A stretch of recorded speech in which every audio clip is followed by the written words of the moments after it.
welcome everybody. I am going to teach a course on transcendental numbers. It's an introduction.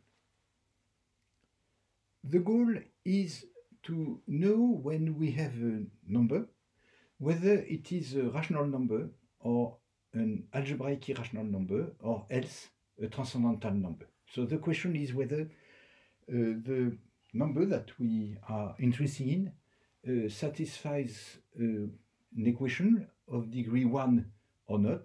In this case, if there is an equation of degree 1, it is a rational number. Otherwise, it is irrational. And if the equation has a higher degree, the number is algebraic. And otherwise, if there is no polynomial for which this number is a root, then the number is transcendental. The numbers that we are considering are given, arise from analysis. So they are given by infinite process, like limit, series, integral, infinite product.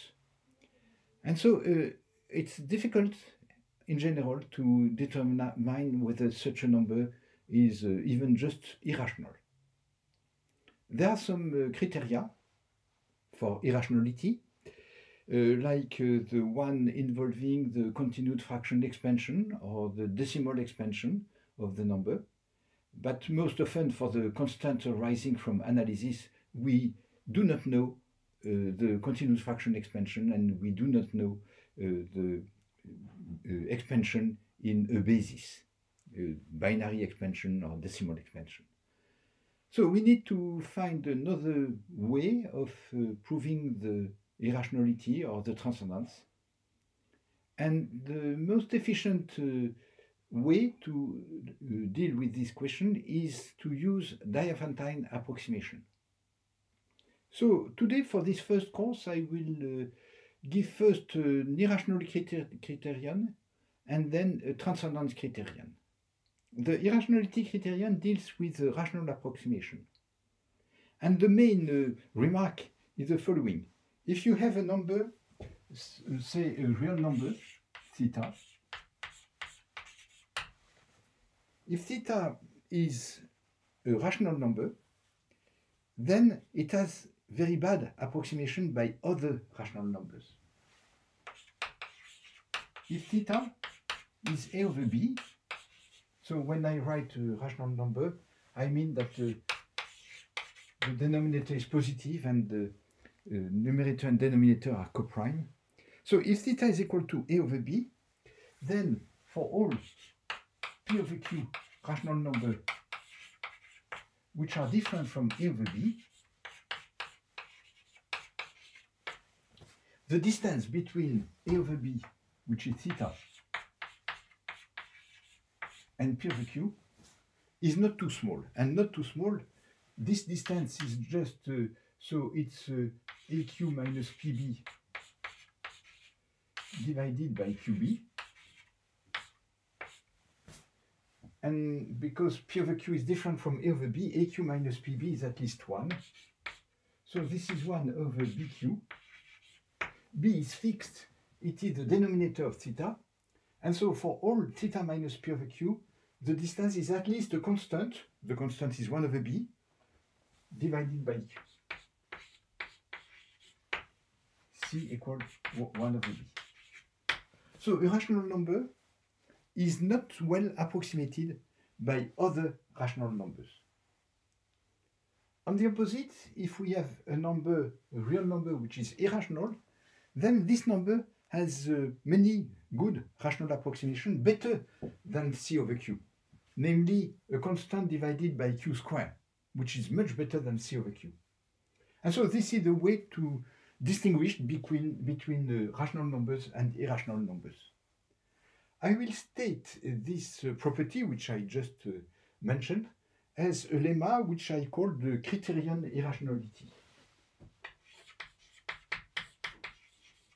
Criterion for irrationality, or for rationality as you prefer.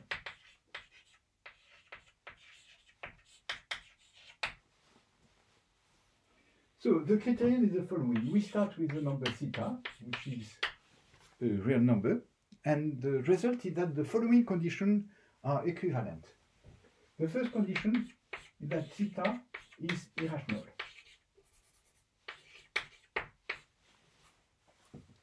The second condition is that theta is not is well approximated by rational numbers. For any positive epsilon, there exists a rational number P over Q, so that theta minus P over Q is less than epsilon over Q. We need to insist that theta is different from P over Q, so we put that. What I just said here is that if theta is rational, then it does not satisfy the condition here. So what I proved here is that 2 implies 1. And it's a criterion which I am stating, which means that we have the equivalence with 1 and 2, and the condition 3, which is also equivalent to 1 and 2, is the following. For all q greater than 1, q is a real number greater than 1, there exists an integer q in the range 1 less than q less than capital Q, for which theta minus P over Q is less than 1 over small q capital Q. So this is the condition 3, and I have a condition 4, which is that there exist infinitely many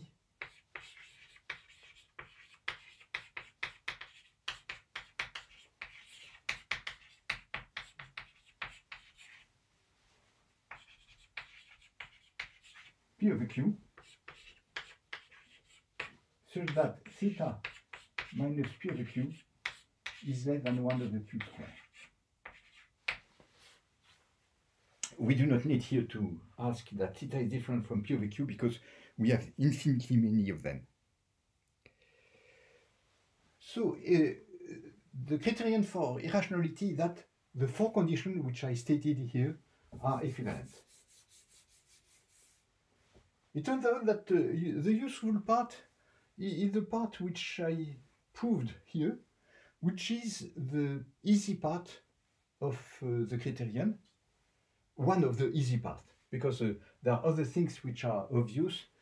For example, it is clear that if you have the condition 3, then you deduce the condition 2, and also if you have the condition 4, then you deduce the condition 2.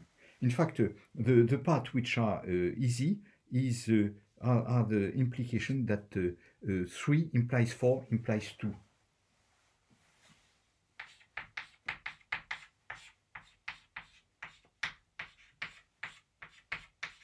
This is 4. So these are the results which are easy. If you have 3, then you have you take q which tends to infinity, and so you check that the P over Q will give infinitely many distinct rational numbers.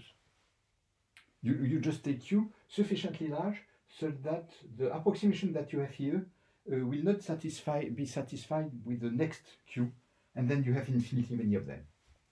For 4 implies 2, if you have the condition which is here, you have 1 over q squared. So as you have infinitely many of them, so as soon as q is sufficiently large, this is less than epsilon over q. And 2 implies 1 is what I proved here. It's a kind of paradox that when there is a statement for which one part of the proof is not easy, and here it is 1 implies 3, which I am going to explain, when you have a statement where one part is not easy, usually it is the useful part of the lemma. This is not the case here. The useful part is just the easy one, the one which is here. When we want to prove that a number is irrational, we need to prove that there are good approximations less than epsilon over q. And in fact, if the number is irrational, there are much better approximations in 1 over q squared. And so this is the irrationality criterion, and what I will do now is to give the proof of one implies 3. As I said, this is not the part which is useful to prove the irrationality of some numbers, but I give the proof because the proof which I am going to give rests on the Dirichlet-Box principle, and as a matter of fact, Dirichlet-Box principle is one of the tools which are used in Diophantine approximation and transcendental number theory, in the proofs of transcendental number theory.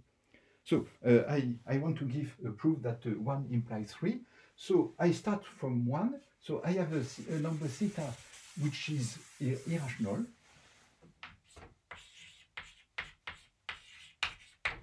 I have a number q which is given by the condition 3. Q is a real number greater than 1. And I want to prove that there exists an integer q in this interval with theta minus p over q less than 1 over small q capital Q. So the Dirichlet-Box principle that we are going to use will deal with the interval 0, 1, the closed interval. I will use classical notation, which is the following. If we have a real number r, we write x as the integral part of x plus the fractional part of x. So this is an integer, and this is an element of the interval 0, 1. And here it's open on 1. So x, the fractional part,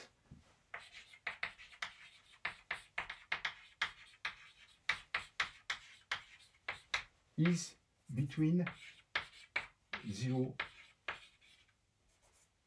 and 1. So this is a classical notation. And I will introduce the number n, which is an integer, which is the integral part of q.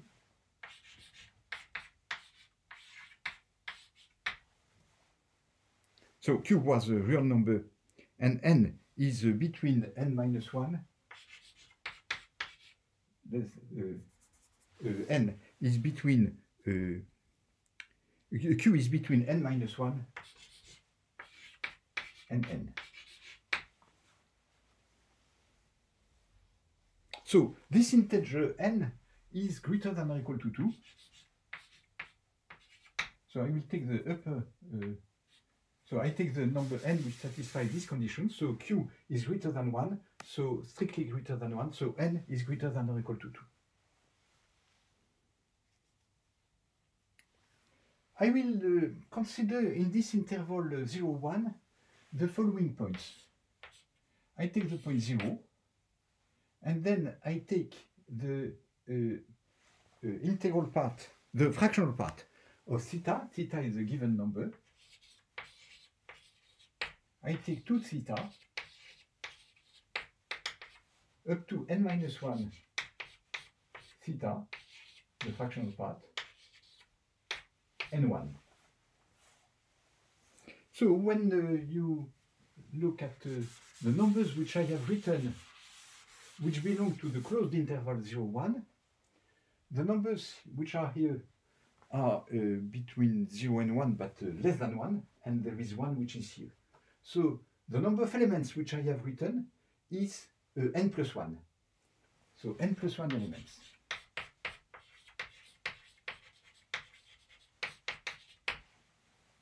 Theta is not a rational number. So because of that, these elements are pairwise distinct. And so since I have n plus 1 elements in this interval, I will decompose the interval into n subintervals of the same length. So these intervals are 0, 1 over n. I take them close, so it's not a disjunct union, but we will deal with this after that. So we take 1 over n, 2 over n, and n minus 1 over n, and n over n, which is 1. So this interval 0, 1 is the union of these n intervals. And this is where we use the Dirichlet-Box principle. There is at least one of the intervals, which is here, which contains at least two of the n plus 1 elements. So I define the ij as the interval j over n, j plus 1 over n, and j starts from 0 to n minus 1.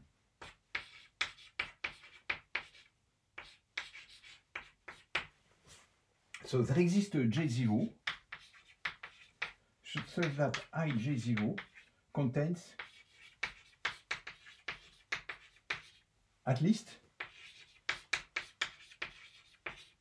two elements among the n plus 1 elements which I have written here, this one here. So there are two cases, because if j0 is equal to n minus 1, then the two elements, one of them is 1 and the other is one of the previous one. So I leave it as an exercise to see what happens if j0 is equal to n minus 1. The proof is essentially the same as the one which I am going to give. So this is an exercise. Now I assume, for simplicity, that j0 is between 0 and n minus 2. So this makes things easier, because the two elements which are in the interval ij0 are two elements of the form fractional part of q theta, q1 theta, and fractional part of q2 theta. So I have q1 theta and q2 theta, which belongs to ij0. And q1 is different from q2, and q1 and q2 are between 0 and n minus 1. So I can write that we have 0 less than q1 less than q2 less than or equal to n minus 1. Okay, and now the end of the proof is quite clear. We take q equal q2 minus q1.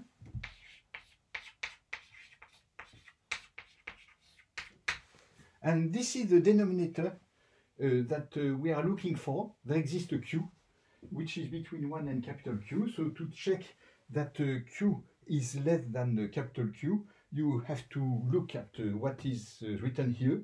Q is q2 minus q1, so it is less than q2. Q2 is less than n minus 1. And because of the definition of n which I gave before, you see that q is less than q. And then you have to know what is the number p. So theta minus p over q will be not 0 because theta is irrational. But what is p? P is just the integer which is the nearest integer to q theta.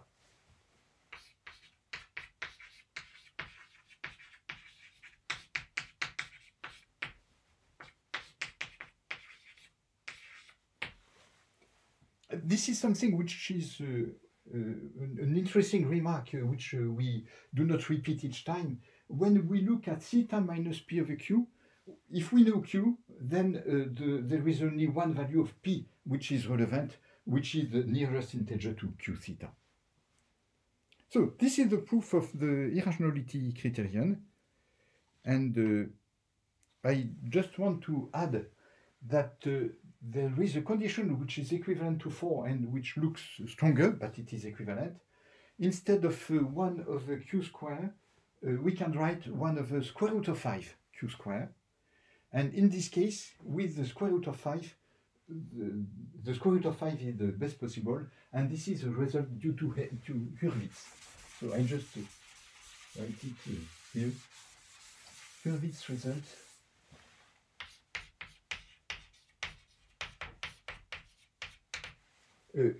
Replaces the condition 4 by the condition 4 prime, which is very similar, but it is theta minus p over q less than or equal to 1 over square root of 5 q squared.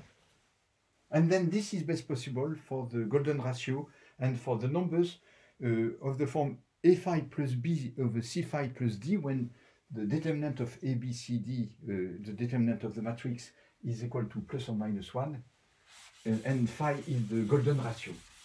But I will not say too much about that. Just it's interesting to see what is the best possible estimate for the equivalence. So this was the criterion for irrationality. And now we would like to have a criterion for transcendence. A number is irrational if it is not a root of a polynomial of degree 1. And you see that here we use polynomials of degree 1 because this condition here can be written q theta minus p less than epsilon. And here this condition can be written q theta minus p less than 1 over q. So we are dealing with polynomials of degree 1. If we want a criterion for transcendence, it is natural to replace polynomials of degree 1 by polynomials of any degree. There is another way to generalize the criterion for irrationality. Instead of replacing approximation by rational numbers, we replace by approximation by algebraic numbers. There are a lot of things to say about that. I will say a word about it at the end. But to start with, I consider polynomials of higher degree. So we want a criterion for transcendence, and for that we will look at polynomials so that f of theta is small. And for that I will need some notation, which is the height of the polynomial. I will deal with algebraic numbers and polynomials. And so when we have a polynomial f, to start with, I take just one variable, but it would be the same for polynomials with several variables. I will denote by h of f the naive or usual height of the polynomial, which is the maximum of the absolute values of the coefficients.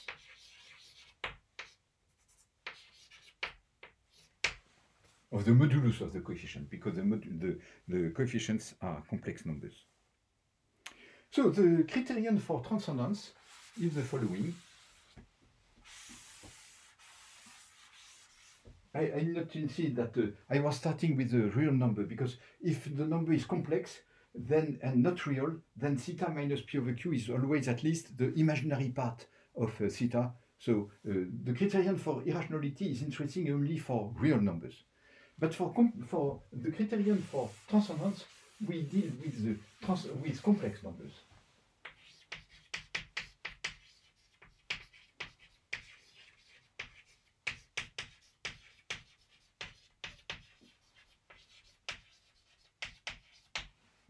So we start with the number theta, which is a complex number. And we want to give a necessary and sufficient condition for this number to be transcendental. So we start with condition 1, which is theta is transcendental.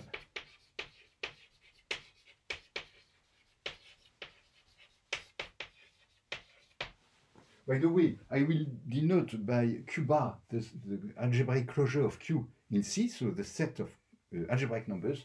So theta transcendental means theta is not in q bar.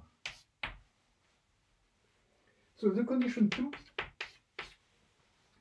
deals with polynomials with integer coefficients. So the condition 2 is that for any kappa positive, there exists a polynomial f with coefficients in z of x, with integer coefficients. We have the condition that well, there exists a positive integer t, which is positive. such that the degree of f, which I denote by degree of f, plus the logarithm of h of f is less than or equal to t.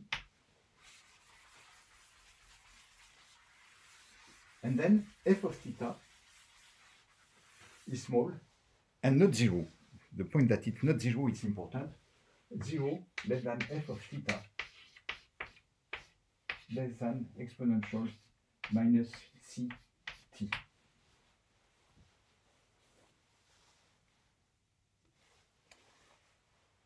So this is analogous to the condition that we had before when we had a polynomial of degree 1. But now the degree is bounded only by this condition which is here.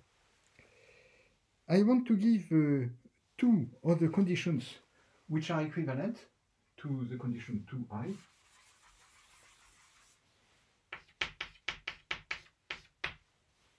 So the next condition is the following.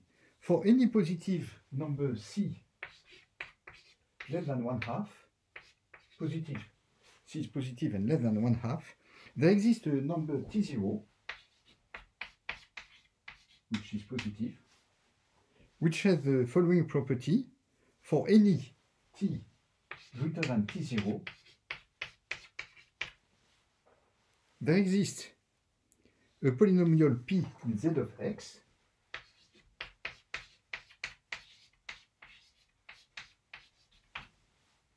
which has the property that the degree is at most t, so the degree of p is less than or equal to t. The logarithm of the height of p is at least t, so it's very similar to the one which I had before. And p of theta satisfies the condition 0 less than, yes, this was a kappa here, and here, and now it is c. 0 less than p of theta less than exponential minus ct square. So this is the point. It is that here we have ct square. You see, it's quite similar to the situation that we had for the criterion for irrationality. This condition looks much stronger. It is much stronger than the one which is here because we have ct square and t is sufficiently large.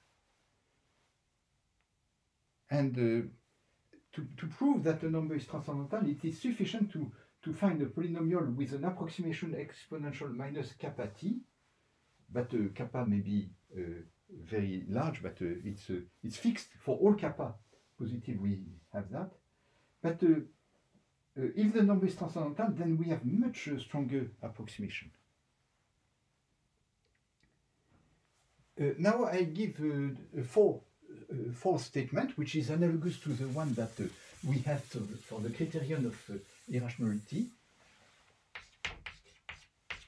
And the statement which I want to add is the following. For all h greater than or equal to 1, so a real number, for all d greater than or equal to 1, there exists a polynomial f in one variable of degree less than or equal to d, of height less than or equal to h, which satisfy the following condition: 0 less than f of theta less than, so the exact value which we can prove is square root of 2, 1 plus theta power d, h to the minus d minus 1 over 2. So this is more precise than 3, and you see that if you replace h and d by t, well, log h and d by t, what you have here is exponential minus t squared divided by 2. So this is why we put here c less than 1/2. I want to give the proof of the useful part of the criterion. And the useful part is that if 2 is satisfied, then the number is transcendental, which is equivalent to say that if the number is algebraic, then 2 is not satisfied. For the criterion of irrationality, we really use exactly the implication 2 implies 1 of the criterion of irrationality. It's not exactly the case for transcendence. It is not under this form that we use the criterion for transcendence. It is in another slightly disguised way, which is an explicit version of the implication 2 implies 1. So I will not prove the equivalence between the two the statements which are here. The proof of 4, the fact that if theta is transcendental, then 4 is true. So this is the equivalence, the implication which I proved in the case of the irrationality criterion. This just uses Dirichlet-Box principle, as I said before.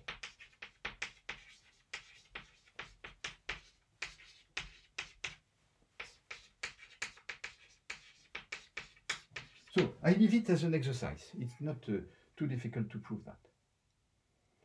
And then the only part which needs to be proved is that 2 implies 1.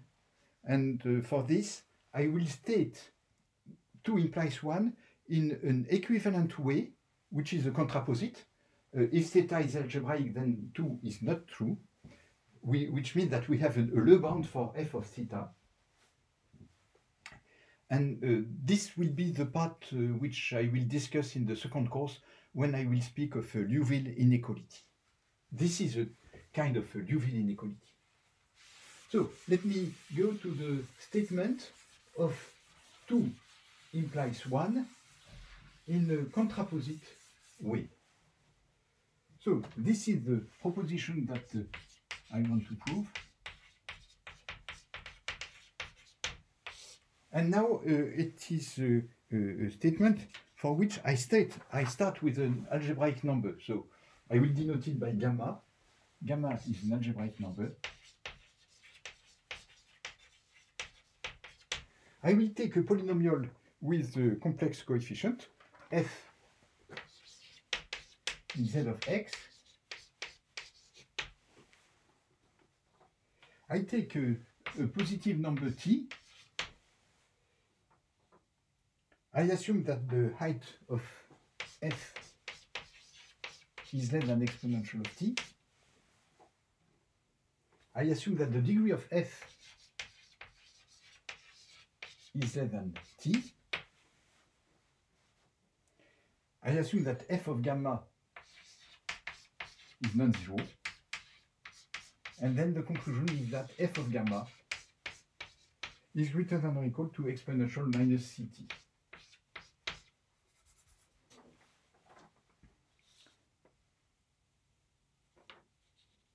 So the exact statement is that if gamma is algebraic, there exists a constant c which is positive, so that for all f and all t, we have this inequality. So this is what I want to prove. And the proof of this will imply that 2 implies 1. And for the second course, I will come back to this inequality. And I will discuss similar inequalities, but we need to compute C in terms of gamma in an explicit way. This is an important tool in transcendental number theory. I introduced the one tool which was the Dirichlet-Box principle, and this was the first tool, and the second tool is Liouville inequality, which is an explicit version of the result which is here. But for today, I will just give proof without giving the constant C in a specific way. So, to prove that, we have to give a low bound for an algebraic number. F is a polynomial with integer coefficients. F of gamma is non-zero, so we have a non-zero algebraic number, and we want a low bound for this number. Very often, it is easier to prove upper bounds than lower bounds. And so we need a low bound for this number. We will see that we have to give an upper bound for some other number. And for that, I will introduce the notation.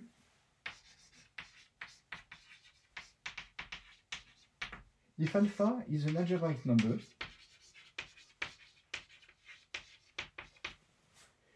which means that it is a root of a polynomial with integer coefficients.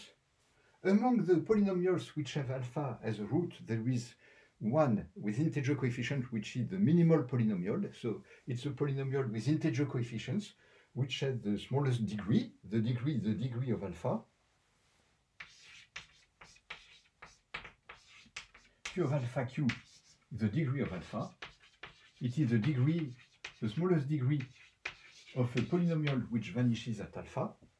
And this minimal polynomial has integer coefficient, and we define h of alpha as the height of the minimal polynomial.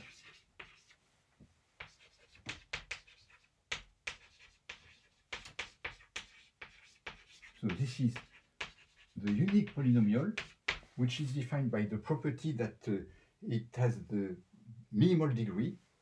The GCD of the coefficients is 1, and the leading coefficient is positive. So this is the minimal polynomial of an algebraic number. And so the lemma which I am going to prove is that if alpha is not 0, then we have the following low bound.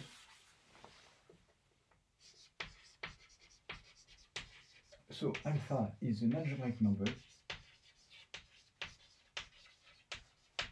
different from 0, then h of alpha, then the absolute value of alpha is greater than or equal to 1 over h of alpha plus 1. So you see, this is a low bound for the absolute value of alpha, and if we want to prove a low bound like this one, we just need to give an upper bound for the height of the number alpha, which will be f of gamma. So we replace the finding a low bound by finding an upper bound, and this will make things easier.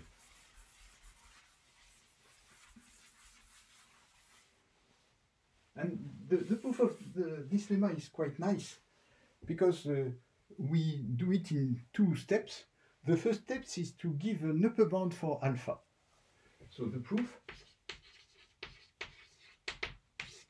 the first step is to prove that alpha is less than h of alpha plus 1. Instead of giving a low bound, we give an upper bound.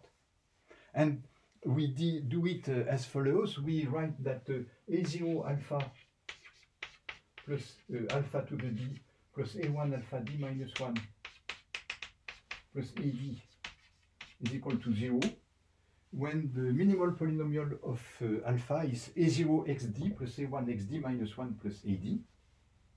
So we write that alpha is the root of the minimal polynomial, and to prove this result, we first see that if h of alpha is less, if the absolute value of alpha is less than 1, the result is trivial. So without loss of generality, we can assume that alpha is greater than 1. Otherwise, this is trivial. And so, since alpha is greater than 1, we write that a0 alpha is equal to minus a1. So we divide by alpha to the d. So it's a1 over alpha plus a2 over alpha square plus ad divided, so we divide by alpha to the d minus 1. So it's a1 plus A2 over alpha plus AD over alpha to the D minus 1.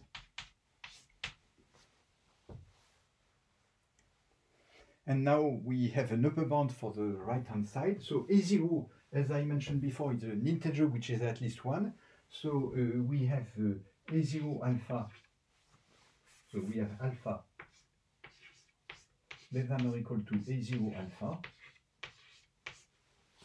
because A0 is at least 1 in modulus. And this is bounded by, so the AD, the A1, A2, AD are bounded by H, and then we have 1 plus 1 over alpha plus 1 over alpha to the D minus 1. Now we replace the finite sum here by the infinite series. So this will be less than capital H. And then if we take the infinite series, we have 1 over 1 minus 1 over alpha. And so if you write this as H alpha divided by alpha minus 1, you see that this gives alpha minus 1 less than or equal to H, which is what I claimed here. So this is the first part of the proof. And for the second part of the proof, it is just the fact that, so for this part we did not use that alpha is non-zero. This is true for, well, for 0 it is a trivial result because the height is 1.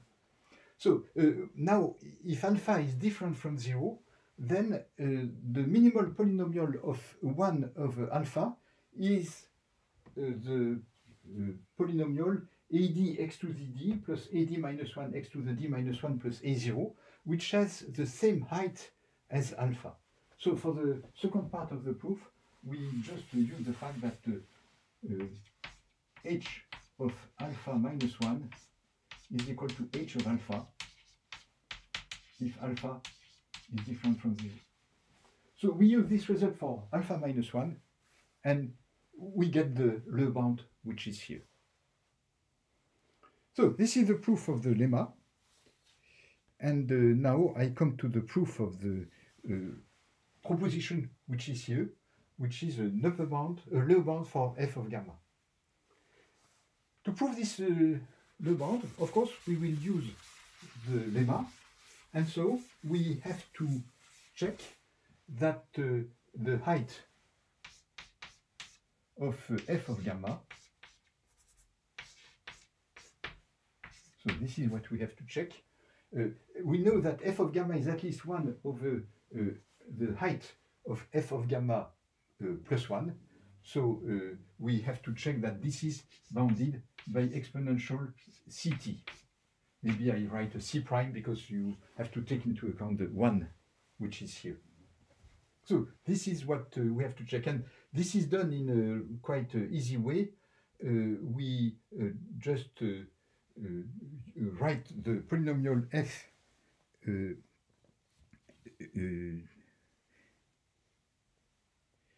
so we just write that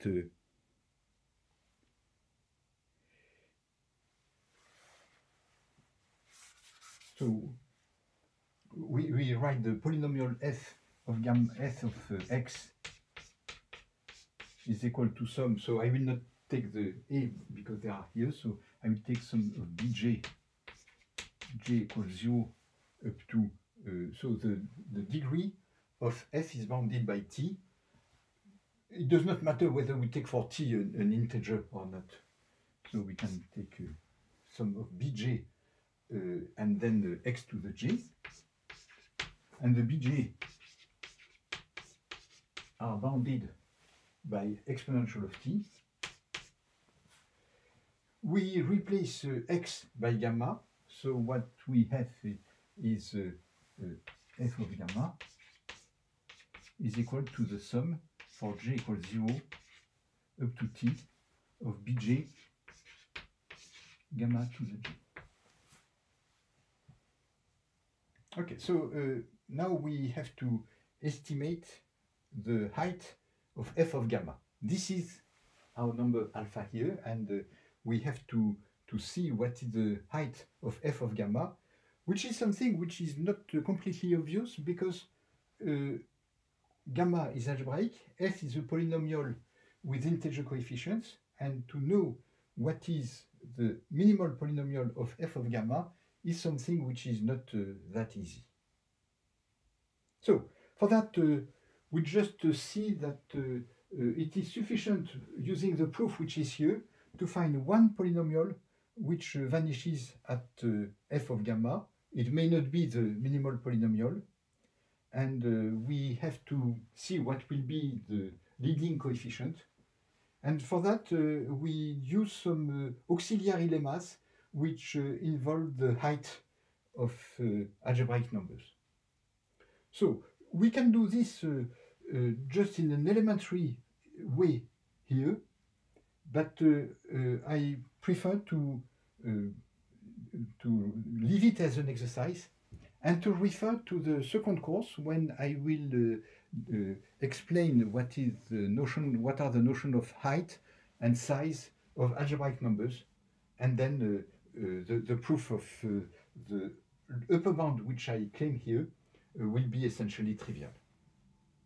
We have some tools, some lemmas which make a correspondence between the height of f of gamma and the height of gamma. In fact, in the second course, I will give an explicit version of the proposition which is here. Okay, so this is essentially what I wanted to say. I would like to add that, and this will be an exercise, in the transcendence proof, we will need a Lebesgue for f of gamma, not only with polynomials in one variable, but with polynomials in several variables when we take several values, gamma 1, gamma 2, gamma s. And finally, this is what I said very briefly before. We have similar criteria, but instead of taking f polynomial, we take the approximation of the number theta in the criterion with algebraic numbers. So there are a lot of variants of what I said for the transcendence criterion, but I will leave them as exercises. Okay, so this is the end of the first course, and for the second course we will deal with Liouville inequalities and Liouville type inequalities, because they play an important role in transcendental number theory in the proofs. So, thank you.